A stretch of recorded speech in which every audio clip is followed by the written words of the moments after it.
the fact that certain things bother you.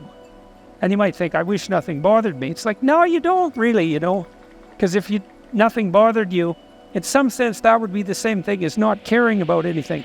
It actually turns out to be the case that the things that bug you are the things that you care about when they go wrong. And so then this is a really useful question to ask yourself, because you might be observing the political landscape and you think, that really bugs me. And maybe you annoy the hell out of your friends and your enemies and even yourself by, being obsessively concerned about that thing that bugs you. And then you might ask yourself, well, why does that bug you? Because there's like a million things that could in principle bother you. And, maybe you're one of those people that has a million things bothering you, but probably not. There's more things that don't bother you than that do bother you, because there's a lot of things.